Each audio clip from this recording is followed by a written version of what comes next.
Fala pessoal de Engenharia e Arquitetura, nossa próxima aplicação da equação de Bernoulli é no estudo do efeito Venturi.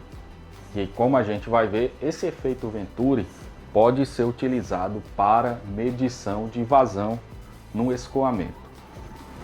Considere um fluido que está escoando entre os pontos 1 e 2 e nesses pontos a gente observa uma variação na seção transversal do escoamento.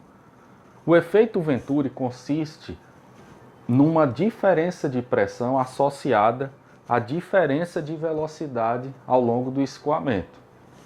E como a gente vai ver, essa diferença de velocidade pode estar associada a uma diferença na seção transversal de um escoamento.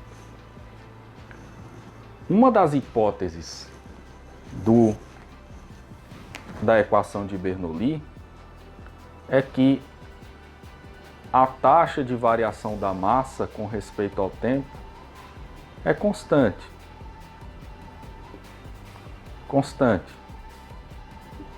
Ou seja,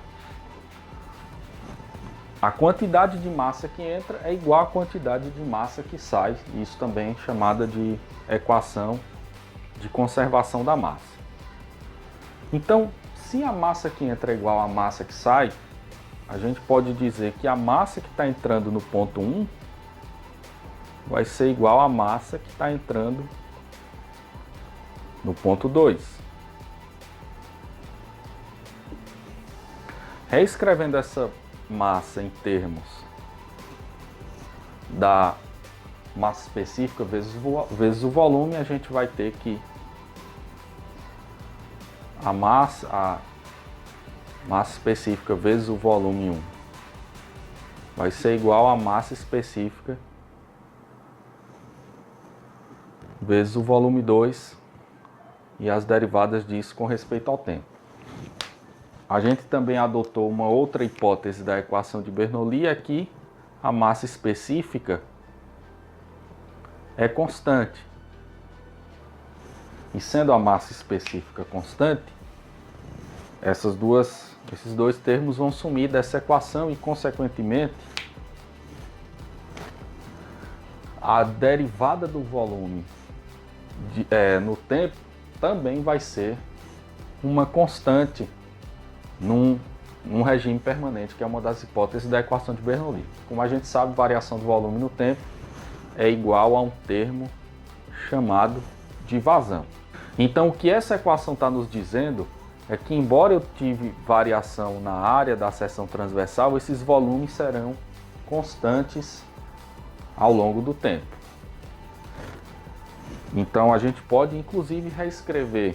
Se a gente tem a área da seção transversal e a gente tem o espaço percorrido ao longo do tempo, a gente pode reescrever o volume em termos dessas grandezas. A gente vai ter que a área 1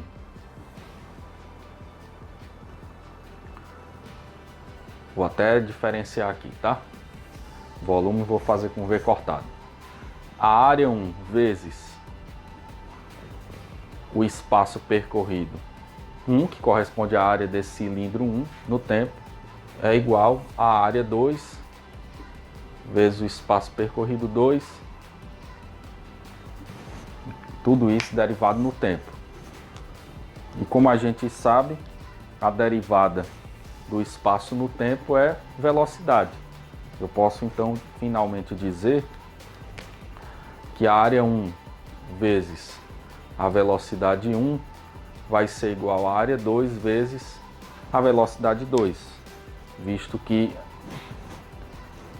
essas áreas elas permanecem constantes, então considero a variação do espaço no tempo por velocidade.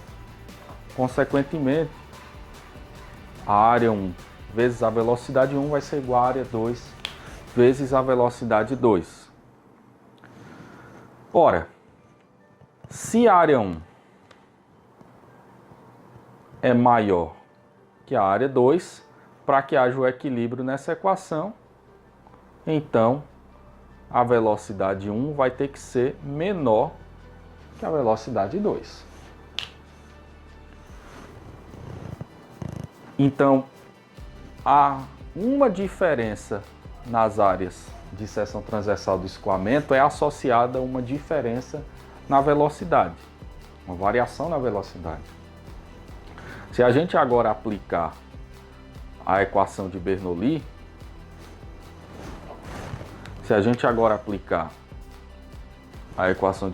nessa situação, vou adiantar aqui, como os dois pontos estão na mesma cota, então o gama Z aí vai ser zerado. A gente vai ter a pressão 1 mais massa específica vezes a velocidade no ponto 1 ao quadrado dividido por 2 vai ser igual a pressão 2 mais massa específica vezes a velocidade no ponto 2 ao quadrado dividido por 2. E mais uma vez, observe que se a velocidade em 1 é menor que a velocidade em 2, para que o equilíbrio se mantenha,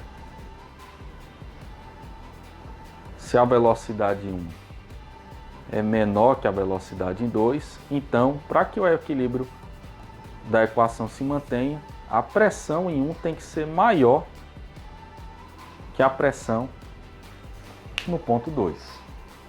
Efeito Venturi é isso.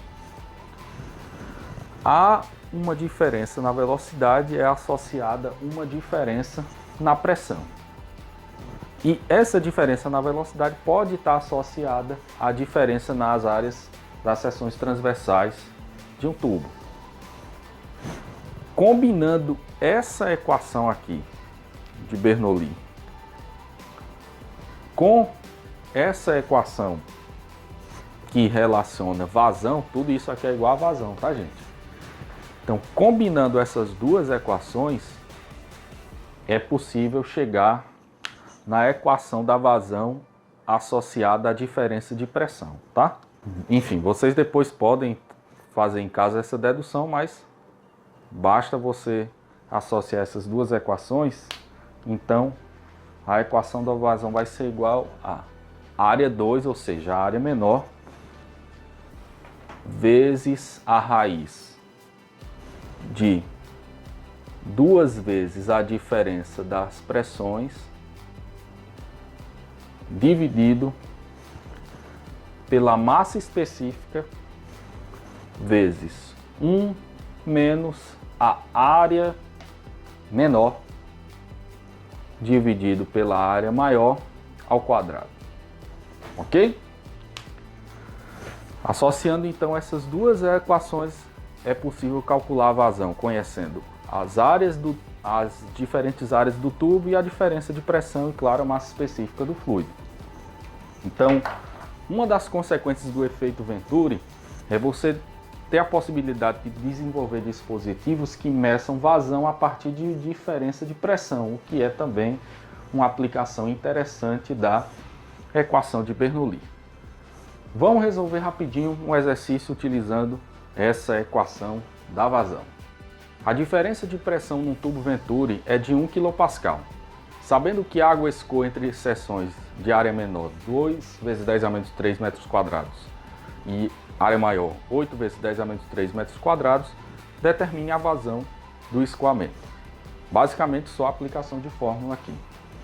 A gente vai aplicar A2, área menor, vai estar sendo aplicada na equação, só ter esse cuidado de diferenciar as áreas. A área maior vai ser aplicada apenas nesse denominador, e aqui ele não deu as pressões, deu a diferença de pressão, que nesse caso é 1 kPa.